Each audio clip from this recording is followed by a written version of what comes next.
আমি সজীব ওয়াজেদ জয় বলছি। আপনারা জানেন এই গত কয়েক সপ্তাহ ধরে আমাদের বাংলাদেশের যে গন্ডগোল সংকট চলছে, এই যে ছাত্রদের কোটা বিরোধী আন্দোলন, কোটার বিরুদ্ধে আমরাও ছিলাম। শুরু থেকেই আমাদের সরকার কোটা সরিয়ে দিয়েছে, আমাদের সরকার তাদের সম্পূর্ণ দাবি মেনে নিয়েছে। এটা আদালতের একটা রায় ছিল, এটা আমাদের সরকারের করা ছিল না। তাও আমরা অ্যাপিল করে দ্রুত এই কোটা তুলে দেই। তাতেও আন্দোলনকারীরা সন্তুষ্ট না। আমরা তাদেরকে আলোচনায় ডেকেছি, আমরা একটা জুডিশিয়াল কমিশন করেছি, যে সংঘর্ষে যে হত্যাকাণ্ড হয়েছে সেটার বিচারের জন্য। অনেক পুলিশ অফিসার যারা অতিরিক্ত ফোর্স ইউজ করেছে তাদেরকে আমরা সাসপেন্ড করেছি। তাতেও এই আন্দোলনকারীরা সন্তুষ্ট নয়। আমরা যতই ছাড় দেন, প্রধানমন্ত্রী নিজেই তাদেরকে ডেকেছেন যে আসেন আমরা আলোচনায় বসি, তাতেও তারা সন্তুষ্ট না। আমরা যতই ছাড় দিতে থাকি, যতই তাদের দাবি মেনে নিতে থাকি, তারা কিছুতেই সন্তুষ্ট না, তারা খালি দাবি বাড়িয়ে যাচ্ছে।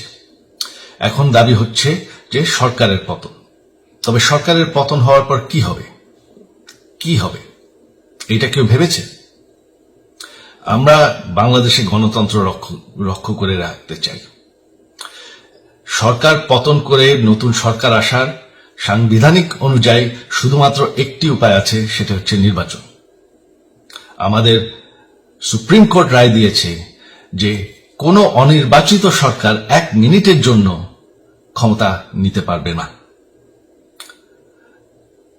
তো তাদের এই নির্বাচনের দাবিও যদি আমরা মেনে নেই, তো তারা তো এই পর্যন্ত কোনো দাবি, আমরা যত দাবিতেই রাজি হয়েছি তারা তাদের দাবি বেরিয়ে যাচ্ছে। তার মানে কি, আমরা যদি এখন এই নির্বাচন সরকার পতনের দাবিও মেনে নেই, তারা তখন দাবি করবে যে না, এই সরকারের আন্ডারে নির্বাচন, এই নির্বাচন আমরা মানব না। তখন কি হবে এটা কেউ ভেবেছে? জানি আমাদের সেই সুশীল সমাজ আবার আলোচনা করছে সেই তত্ত্বাবধায়ক সরকারের অভিজ্ঞতা তো আমাদের আছে, আপনারা ভুলে গেছেন? সেই তত্ত্বাবধায়ক সরকারকে নষ্ট করে দেওয়া হয়েছিল বিএনপির আমলে ইলেকশন রিগ করার জন্য। তারপর যখন আরেক তত্ত্বাবধায়ক সরকার আসলো, দেশের কি অবস্থা হয়েছিল। শেষমেশ সব থেকে বড় কথা যে আমাদের সংবিধানে স্পষ্ট বলা আছে এবং আমাদের সুপ্রিম কোর্ট রায় দিয়েছে যে অনির্বাচিত সরকার 1 মিনিটের জন্য দেশের ক্ষমতায় থাকতে পারবে না। আমরা আওয়ামী লীগ, আমরা আন্দোলন করেছি, আন্দোলন করে এই দেশকে স্বাধীন করেছি, আন্দোলন করে গণতন্ত্র ফিরে এনেছি, আন্দোলন করে আমরা দেশের উন্নয়ন করেছি। আপনারা যে বঙ্গবন্ধুর মেয়ে শেখ হাসিনার বিরুদ্ধে বলছেন, আজকে শেখ হাসিনা না থাকলে বাংলাদেশ এতদূর আসতে পারত? অসম্ভব। কেউ কল্পনা করতে পারে নাই যে বাংলাদেশ এরকম উন্নতি করবে, এরকম উন্নয়ন হবে। ঠিক আছে, শেখ হাসিনার পর আপনাদের কি হবে সেটা আমারও চিন্তার বিষয় না, আমার পরিবারের আর চিন্তার বিষয় না, আপনারা বুঝবেন। তবে এইভাবে সংঘর্ষ করে, হত্যাকাণ্ড করে ক্ষমতা দখল করা যাবে না। এটা আর আন্দোলন না। যখন পুলিশ হত্যা করা হচ্ছে, নিরীহ মানুষের উপর হত্যাকাণ্ড চলছে, মানুষের বাসায় আগুন দেওয়া হচ্ছে, জার্নালিস্টদেরকে হত্যা করা হচ্ছে, এটা হয়ে গেছে সন্ত্রাস।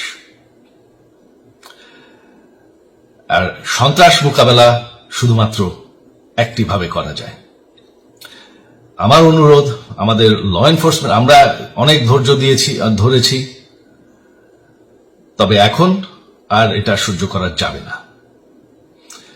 ল এনফোর্সমেন্ট এজেন্সি, বিজিবি এবং কি আমাদের মিলিটারির প্রতি আমার আহ্বান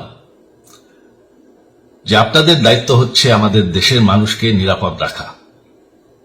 এবং আমাদের দেশকে নিরাপদ রাখা, আমাদের দেশের সংবিধানকে নিরাপদ রাখা, সংবিধানকে রক্ষা করা।